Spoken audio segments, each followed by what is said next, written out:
vision. I'm telling you that God got to send you the right people, because there's some folk in your circle that are killing your vision. You got to be careful who you tell your ideas to. You have to be careful who you share your heart with. Stop posting everything on Facebook. Stop asking everybody to pray for you. Stop asking everybody what they think about what the Lord has put on your heart, because I'm telling you, the hardest thing for a leader is to find somebody who shares the vision. We need it. A word to survive. Uplift. A word for the times. We need it. A word to survive. Uplift. A word for the time. His name. I want you to give a great God a great praise this morning. An incredible God deserves a great praise. Hallelujah. If you would, open your Bibles or turn on your devices and locate the book of Numbers, Old Testament, Numbers chapter 13. I'm so excited for this series that we are in. Been talking about leadership, and I'm just so excited about where we are. I couldn't hardly sleep last night, ready to get here to you this morning. Don't worry about daylight savings time and all that. God gave us all the strength we need to do what we got to do. I'm going to skip around verses, and you'll just have to listen and follow me to know where I am. But I'm in Numbers 13, and I'm starting with verse number 1. And it says, "And the Lord spake unto Moses, saying, Send thou men, that they may search the land of Canaan, which I give unto the children of Israel. Of every tribe of their fathers shall ye send a man, every one a ruler among them. And Moses, by the commandment of the Lord, sent them from the wilderness of Paran. All those men were heads of the children of Israel." Verses 4 through 15 and 16 list the names of those men, and I'll do that in the sermon, but I want you to go down to verse 17. And it says, "And Moses sent them to spy out the land of Canaan, and said unto them, Get you up this way southward, and go up into the mountain. I want you to see the land, what it is, and the people that live there, whether they be strong or weak, whether they be few or many. And what the land is that they dwell in, whether the land is good or bad, what cities they be that dwell in, wherein they live in tents or in strongholds. And what the land is. I want to know if the land is fat or lean, whether there be wood therein or not. And be ye of good courage, and bring of the fruit of the land. Now the time was the time of the first stripe grapes." If you would meet us at verse number 25. "And they returned from searching of the land after 40 days. And they went and came to Moses and to Aaron and to all the congregation of the children of Israel unto the wilderness of Paran to Kadesh. And they brought back word unto them and unto all the congregation, and showed them the fruit of the land." Listen to what they said. "We came unto the land where you sent us. And surely, just like you said, it's a land flowing with milk and honey. And this is the fruit of it. Nevertheless, the people be strong that dwell in that land, and the cities are walled and very great. And moreover, we saw the children of Anak there. We saw the Amalekites dwell in the land to the south, and the Hittites and the Jebusites and the Amorites, they're dwelling in the mountains, and the Canaanites dwell by the sea and by the coast of Jordan." But Caleb stilled the people before Moses, and he said, "Let us go up at once and possess it, for we are well able to overcome it." But the men that went up with him said, "We be not able to go against these people, for they are stronger than us." They brought up an evil report of the land which they had searched unto the children of Israel, saying, the land through which we have gone to search it is a land that'll eat you up if you go in there. And all the people that we saw in the land are men of great stature. Listen to this 33rd and final verse. There we saw the giants, the sons of Anak, which come of the giants, and we were in our own sight as grasshoppers, and so we were in their sight. Thank you for your patience. You may be seated this morning with your prayers as we continue in this leadership series. I hope you're being blessed by it so far.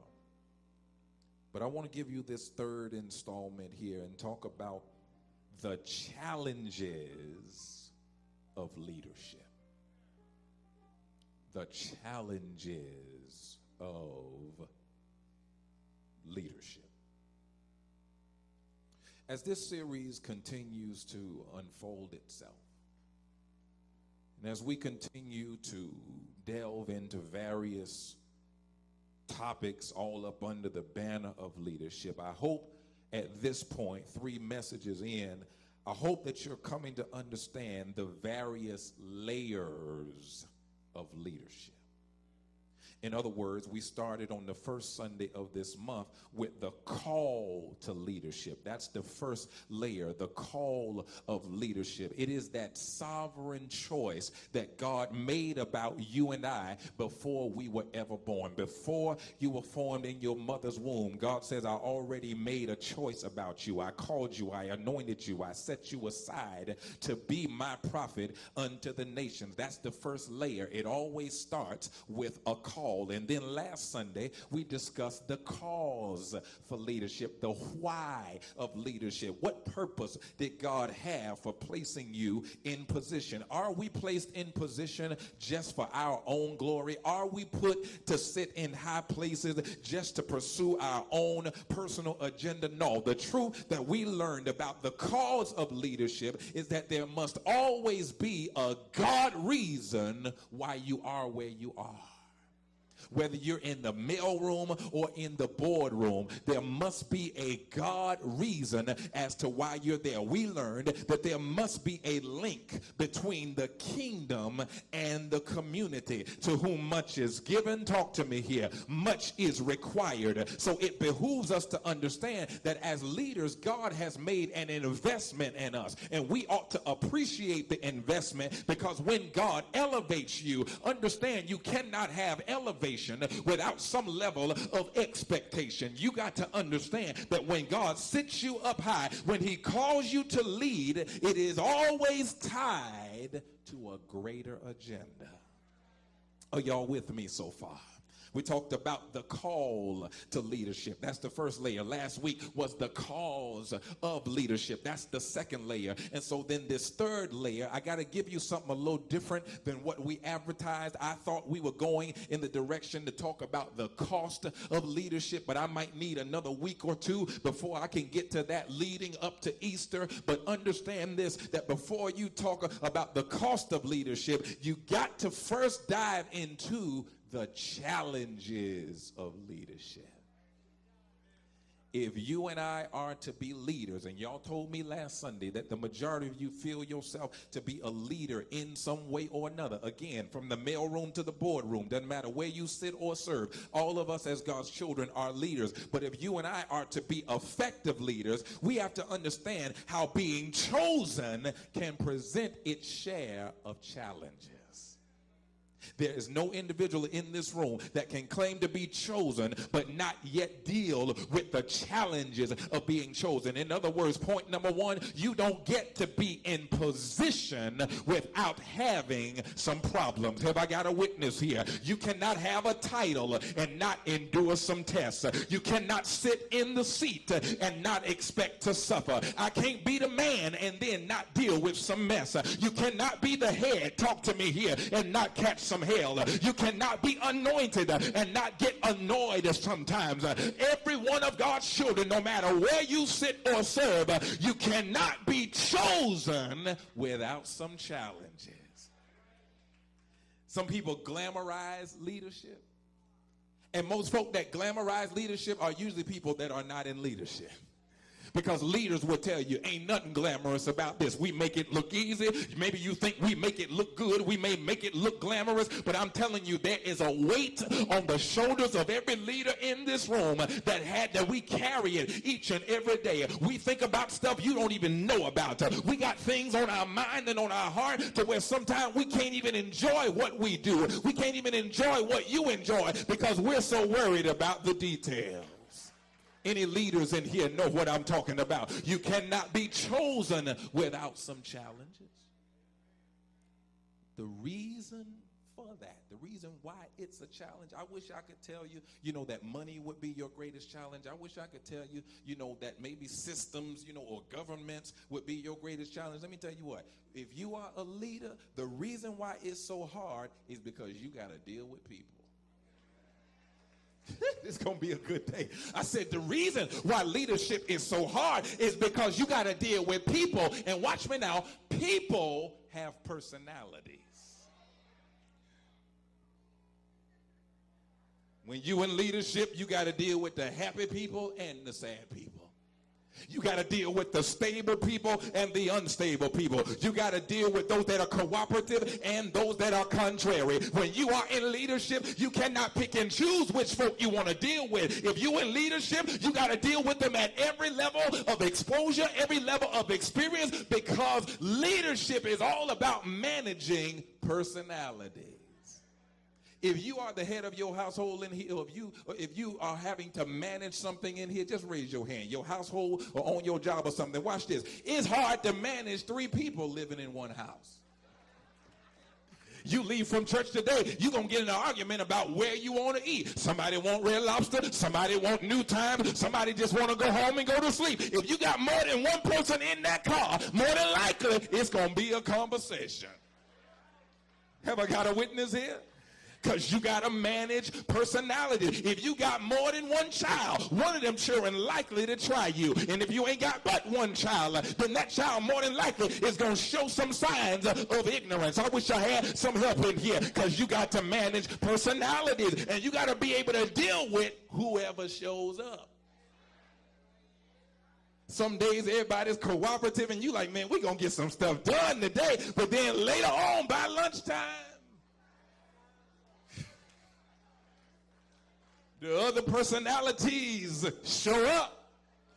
The reason why leadership is so hard is because we are in the people business. It's hard to get your family together to plan a reunion. 12 months before the reunion, everybody's excited, everybody's cooperative, everybody like, yeah, let's get together. What we gonna do? We ain't seen each other in a long time. I can't wait to the reunion. 3 months later, ain't nobody got no money. Don't nobody want to pay. Shaniqua want her 4 children to come on the reunion without having to pay nothing. They want to come to the banquet and not have to pay for their children. It was a good idea at first, but now everybody got issues. Tell your neighbor, personalities. I hope Shaniqua was not in church today. I don't mean to mess with her. But if you're going to be in leadership, you got to manage personalities. The children of Israel have been delivered from Egypt. And do you know there were 2.5 million people crossing the Red Sea? If it's hard for you to get 50 of your family members together, if it's hard for you to get 3 folk in your household to work together, can you imagine getting 2 million black folk out in the desert to walk in an orderly fashion? Y'all ain't helping me today. That's where Moses was. That's what God called him to do. But with that many people, with that many personalities, this is point number 2. Don't miss this. If you are a leader, this is going to help you. Point number 2, leaders can't be loners. Tell somebody around you, leaders can't be loners. When I say leaders can't be loners, I'm not talking about people that have a personality like me where you really don't do crowds. Believe it or not, I don't like crowds. I'm not, I'd rather just be to myself. I'm very introverted. I don't like crowds. I only come up to a crowd when I do what I have to do. But then I'm back to being a wallflower again. I don't like crowds, but I'm talking about when you are trying to be a loner and do everything on your own. When I say leaders can't be loners, I'm talking about that spirit that some of us have where we want to be the hero and ain't got no sense to ask for help. All of us know somebody like that. You work with them, you went to school with them, sometimes you serve in ministry with them. They want to be the person that does everything, don't know how to delegate responsibility. God says if you're going to be a leader, you cannot be a loner. You cannot have that complex where you want to be the hero all the time and can never ask for help. 2.5 million people, and you gonna try to do it by yourself? The demand, can you imagine if Moses out there by himself, the demand that all them folk had on him? The demands of that demographic. Moses is holy, but he's not the hero. That's why I never liked Superman. Y'all gonna hear me after a while. I've never liked Superman. I've never cared for Superman. I've always been a Batman fan.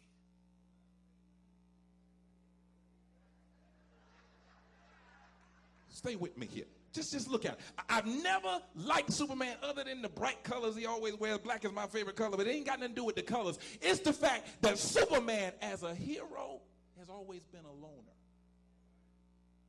Maybe once a year, him and the Justice League will get together, but for the most part, Superman is just an island unto himself. The reason I like Batman is because he had sense enough to get Robin. Y'all don't even know when I'm preaching to you. I said he had sense enough to get Robin. He had sense enough to call Commissioner Gordon. They had sense enough to let that girl help out. They had sense enough to have Alfred at the house holding it down. They had sense enough to have Lucius Fox down at the company putting the gadgets together. Batman was not superhuman. Batman was not a god figure. Batman was just as much man as I am, but he had sense enough to recruit some help. Where's your Robin?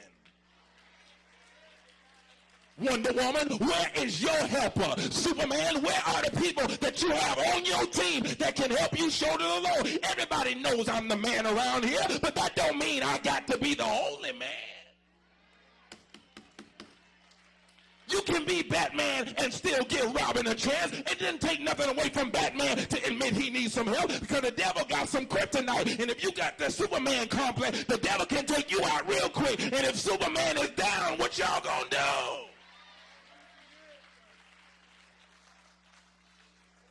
Tell your neighbor you need some help. Leaders can't afford to be loners. So what did God say to Moses in verse 2? He said, I want you to identify some men that can help you get this thing done. You got 2 million people and one leader. Moses, ain't no way you can do all of this.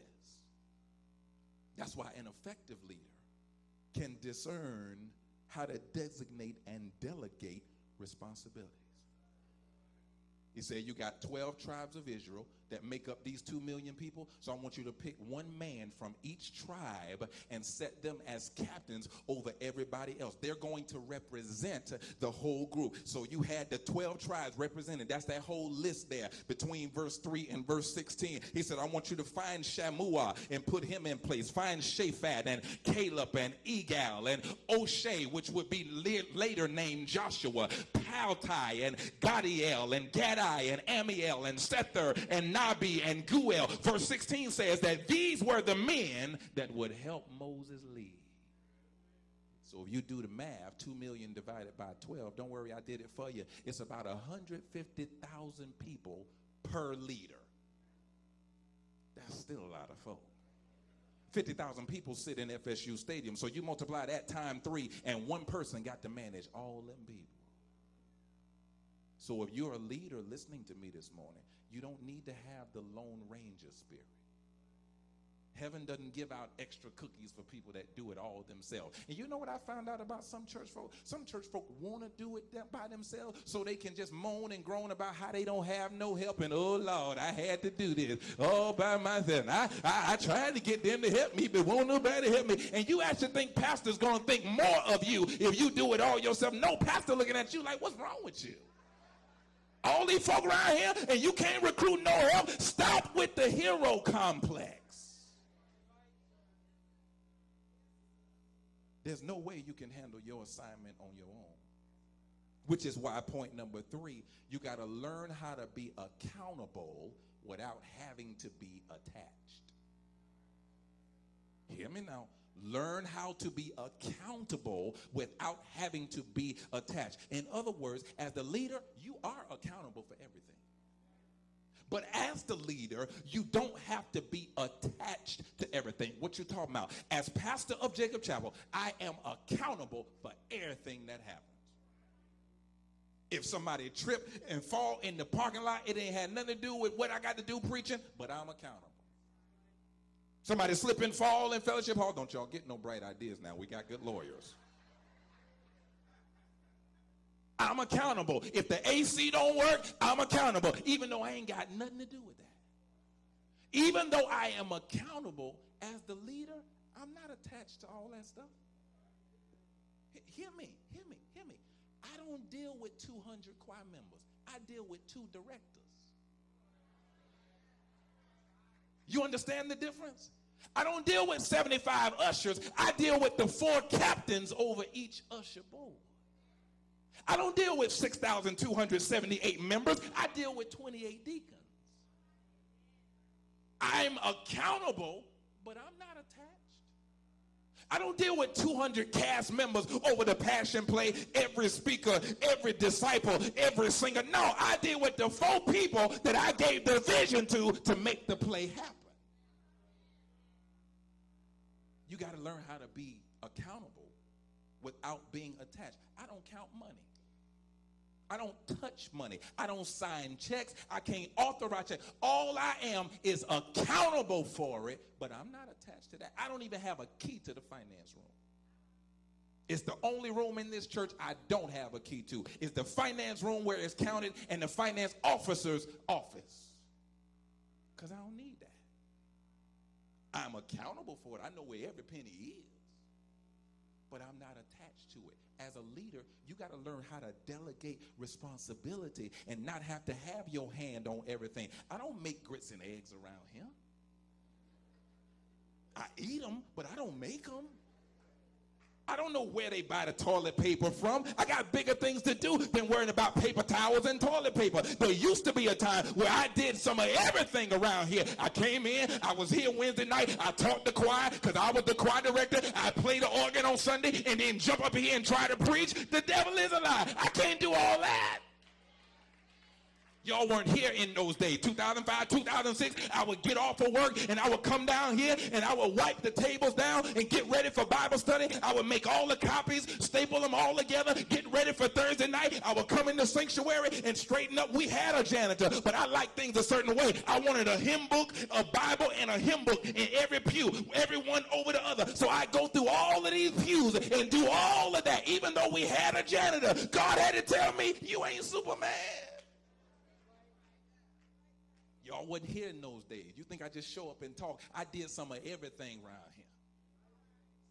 But I had to have sense enough to say, Lord, send me some help. Send me some men. This church used to be empty and quiet during the day. I'd get off of work at 3 o'clock and come down here and sit in my office in complete quietness. Even at 6 o'clock, wasn't nothing going on. To pray to the Lord that as we got more active, he would show me people. Y'all ain't talking to me. That would help get things done. That's why the next point is you have to have people on your team that have your values and have your vision. If they're going to be on your team, if they're going to be around you, they got to share your values and your vision. I'm teaching better than y'all helping me this morning. The people that have your values are the people that have your heart. I can't be a loving leader and then all my leaders are mean. You got to have my heart. You got to treat folk like I treat folk. You got to be compassionate toward these people like I am. Because when you work in the church, you're going to run into a whole bunch of people. So I don't need no mean ushers at the door. I don't need no mean brothers in the parking lot. I don't need no mean-spirited people answering the phone with an attitude. I need you to be patient because the pastor is patient. I need you to love people because the pastor loves all kinds of people. The leaders got to share your values. When you have my heart, it don't matter who walks in these doors. You won't mistreat them. I need a homeless man to be able to come in here and eat all the grits he wants and then stroll up in the male course and ain't never been to nobody's rehearsal. But because y'all know my heart and y'all know I don't have a problem with it, y'all give him the food, you let him sing, you give him what he needs because he family too. But you can't have mean-spirited people that are on your team and don't share your values.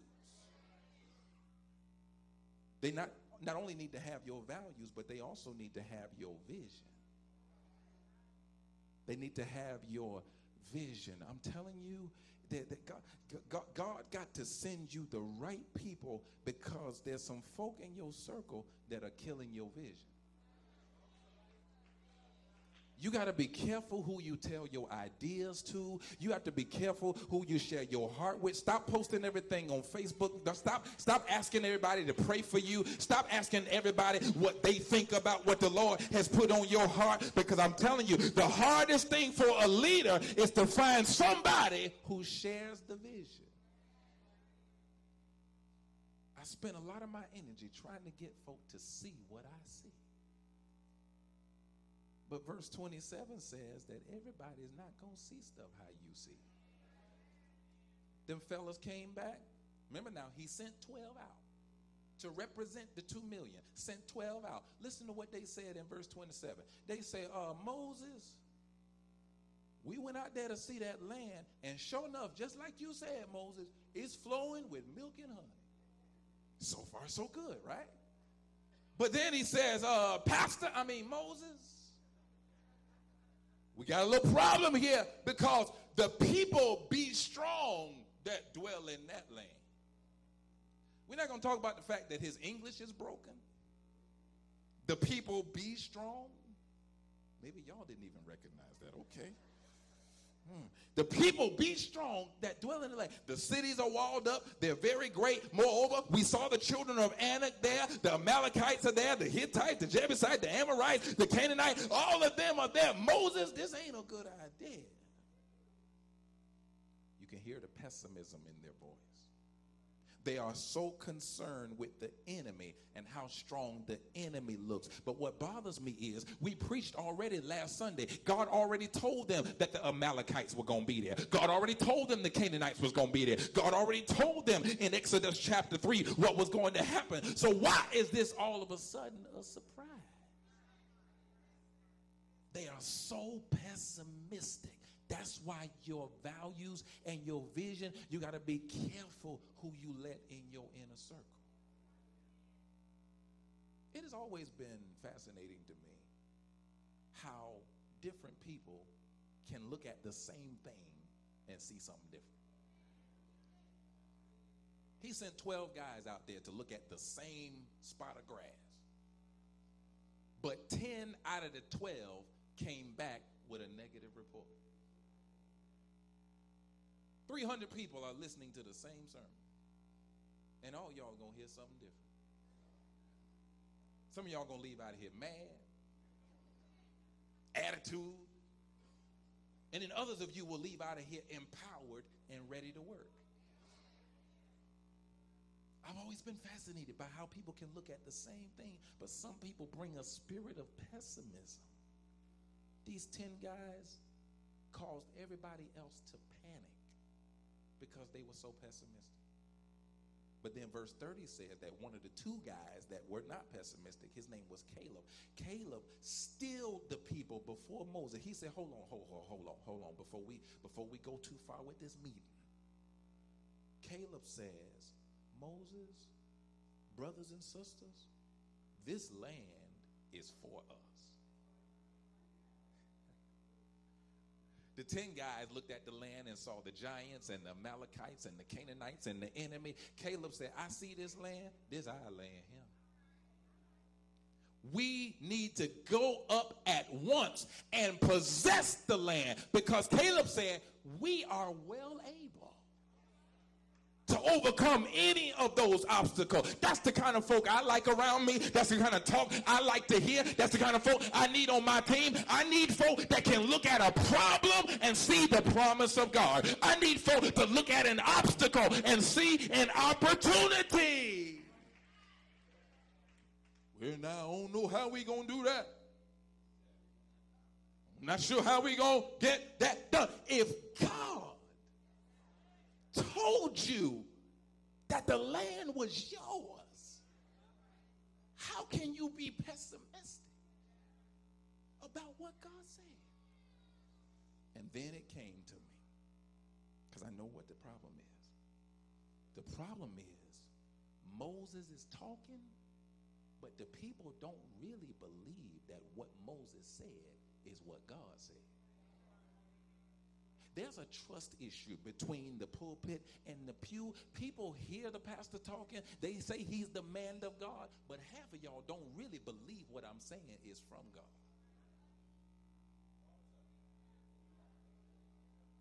There's still some skepticism. There's still some hesitation. There's still some, because the people said it to Moses. Moses came up from the mountain, down back from the mountain, been talking to God. He said it to the people. The people said, how we know God said that? Can't help if you don't read the Bible. The people said, how do we know that Moses would talk? There's still some hesitation in the pew as to whether or not what I'm saying is really from God. I've already seen the land that will be the new Jacob Chapel. I done already seen it. I've driven on it. I've walked on it. It's already cleared out. 30 acres of land.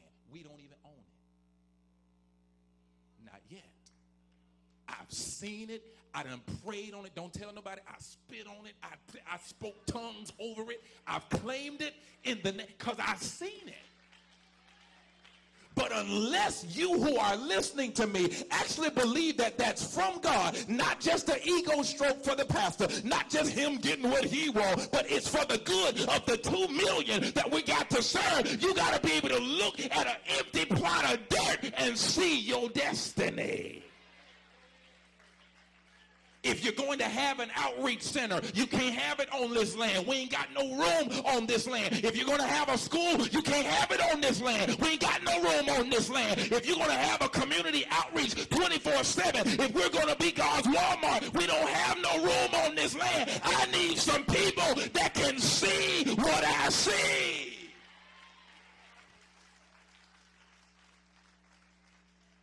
Rhonda, I had a vision a long time ago for a barbershop. Hair salon. We're going to call it Kingdom Cuts. Now, somebody take my idea. I swear I'm going to sue you. You hear me saying it out loud that that's my idea. Ain't nobody else came up with that. We're going to have Kingdom Cuts. We're going to have, I don't know what we're going to have, Sanctified Salon. I don't know what we're going to do. But the Lord has already shown us that we need to have Christians fixing up your crown.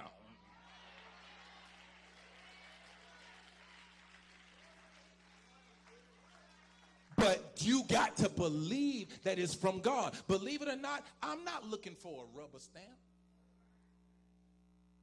Pastor just want the deacons to just do whatever he said do. I'm not looking for a rubber stamp, but I also don't need people that kill the baby before it's born.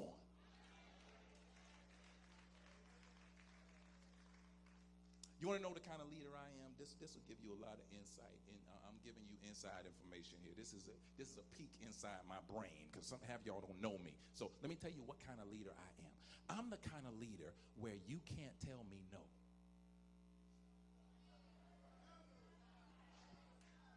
See, that's where the attitude kick in right there. See, that's his problem right there. He's spoiled. See, can't nobody tell him no. That's his problem.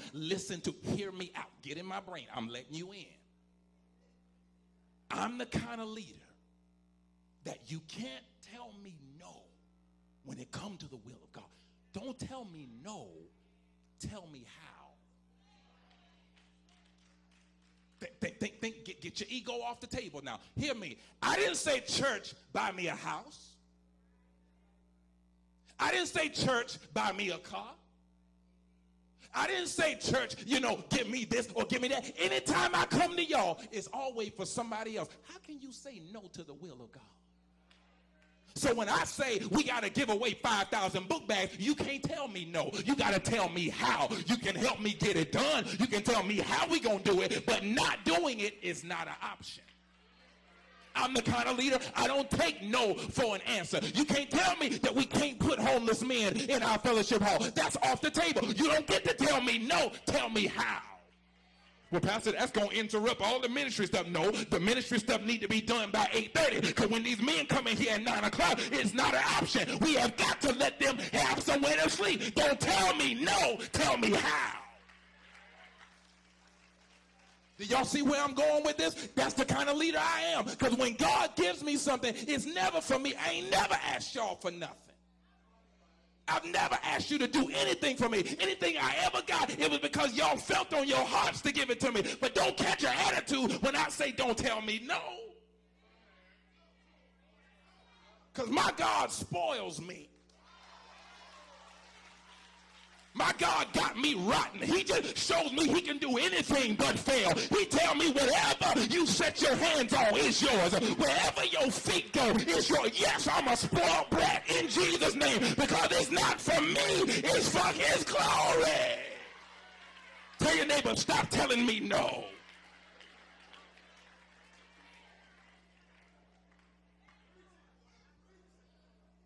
Now you understand why I have a chip on my shoulder sometimes. Because I can't deal with pessimistic people talking about they bigger than we are.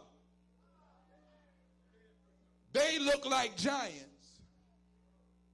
And they said, we were grasshoppers in our own sight. The enemy didn't say you were a grasshopper. You said you were. The enemy sees you because God has built you up. God has made you big. But because you got a grasshopper mentality, you don't even see yourself like God sees you. Let me give you another clue inside my head. I just feel like being transparent today. When I stand up here, I don't know that I'm young and skinny and black. Man, I go some other places and people that don't know me, they look at me like, who this little boy think he is? Because when I do what God called me to do, I turn into Batman. Y'all don't hear me here. I transform into somebody. I'm having an out-of-body experience right now. I'm not just a young man. I'm not some skinny boy from New Jersey. I am God's anointed. You are God's chosen. You got to turn into who God wants you to be. Tell your neighbor, do your thing. Yeah.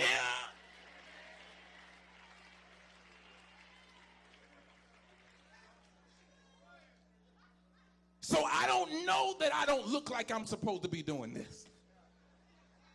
I don't know that I look out of place doing what I do. But when God has called you to something, you got to be able to look beyond this grasshopper mentality. That's why some of you have these unrealistic dreams and everybody around you is telling you it can't be done. That's because nobody ever told you no. Nobody ever told you you couldn't because you were a woman. You couldn't because you came from the hood. You couldn't because you didn't have a degree. You can't do it because you don't know the right people. Somebody in here is spoiled just like I'm spoiled. God said I can do whatever he put in my mind to do. I don't care if I am ghetto. I'm going to be godly ghetto. I don't care if I am broke. I got my Bible. That's all I need. I don't care who knows me or who don't know me. When God opens a door for me, I got sense enough to walk in it and not ask too many questions.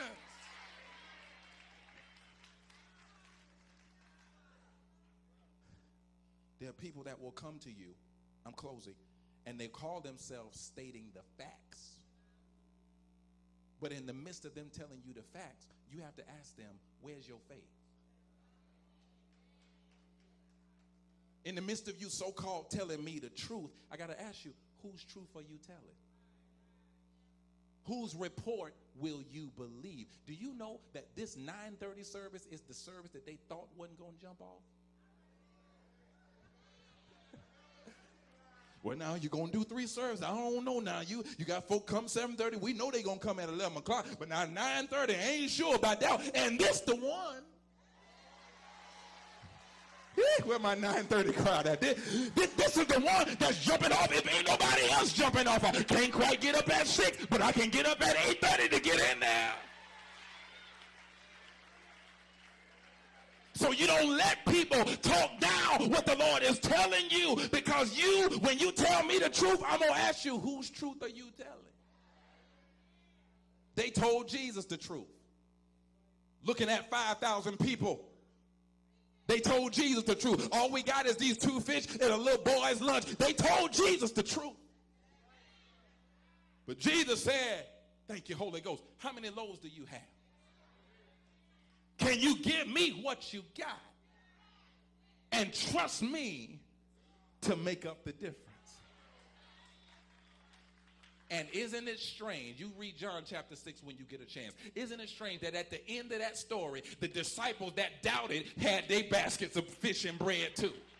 It's funny how some folk around here enjoy all the benefits, but you talk down everything. You laid up in here like a fat cat, enjoying everything this church does, but you talk down everything. You got a basket too. You got fed too. The Lord hooked you up too. Why can you not believe what Jesus says? Moses said, let's do it. Caleb said, let's go. Joshua said, get in there. But 10 out of 12 said no. I'm closing now. Because the last point I want to make, and I hope you can hold your seat. I hope you don't tear the roof off this place, because we can't afford another roof right now. Not yet, Doc. Not yet. Not yet. God says, when it comes to your mission, when it comes to the mandate that he has on your individual life, hear me now, you don't ever need a majority for God to work a miracle. That's your shouting point right there. Somebody ought to get with that sister right there. I said, God does not need a majority in order to give you a miracle. There were 2 million people that were panicking. There were 2 million folk that didn't think it was going to happen, all because 10 men gave them a negative report. But yet Caleb stood by himself. Joshua stood by himself and said, Moses, I don't know what them 10 guys are talking about, but I believe that God can work a miracle. Is there anybody here that didn't have a majority when you were growing up? Is there anybody here had the majority say you shouldn't have made it? The majority said that you were hood and you couldn't do better. The majority said you didn't have a daddy, so you couldn't do better. The majority said you were broke, but you couldn't do it. I need somebody in here that's willing to stand by yourself and say the Lord don't need a majority in order to work a miracle, because I am a miracle, and I never had a majority, didn't have no money, didn't have a lot of resources, but shake somebody's hand and say, God can work a miracle and not have a majority. Joshua said, this land is our land. Caleb said, this land belongs to the people of God, because if God is for us, who can be against us? If we trust in the Lord and stand on his words, he can work a miracle without a majority. So I need somebody that can be on the Lord's side. I know I'm the pastor, but I need some people around me. I need Robin with me. I need Commissioner Gordon with me. Where's that girl up in here? I need somebody that can see the vision. Do you believe God can move some mountains? Do you believe God can heal some families? Do you believe God can clean up the south side? Do you believe God can give you a bright future. I need somebody that can look a giant in the eye and say, if God is for me, the giant is coming down. I need you to go into battle and look for your blessing. Go in that battle and look for the Lord to bring you out. Is there anybody here that believe God can work a miracle? Let me hear you say yes. Good God Almighty, I'm so glad that I got a Savior who don't need a majority in order to work a miracle. On Palm Sunday, Jesus had a crowd. On Palm Sunday, they had a celebration, but by Thursday night, Judas had sold him out. By Thursday night, Peter was somewhere hiding. By Friday morning, there was only John left. But Jesus worked a miracle without a majority. They led him up Calvary's heels, stretched him wide, hung him high. Tell somebody he died without a majority. He died with nobody with him. They laid him in a borrowed tomb, stayed in the grave all day Friday, all Friday night, stayed there all day Saturday, and all Saturday night. But turn to your neighbor, look him in the eye, and tell him,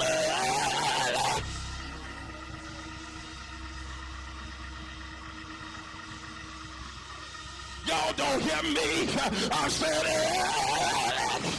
Sunday morning, he got up with all power in his hands. Turn to one neighbor, grab him by the hands, because this is your chance to give your testimony. Shake him and rock him, rock him and shake him. Shake your neighbor's hand and tell him, neighbor, I've seen my share of lonely days. Tell them I've seen some friends walk away from me, but tell them I am a miracle without a majority. If God be for you, who can be against you? More than a conqueror. Because if God is all you have, tell somebody that's all you need. Won't he do it? Won't he do it? Say yes. Yes.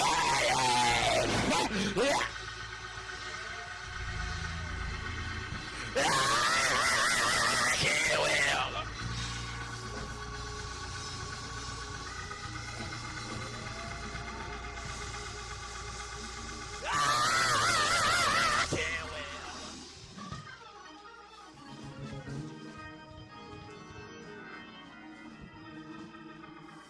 If God is for you,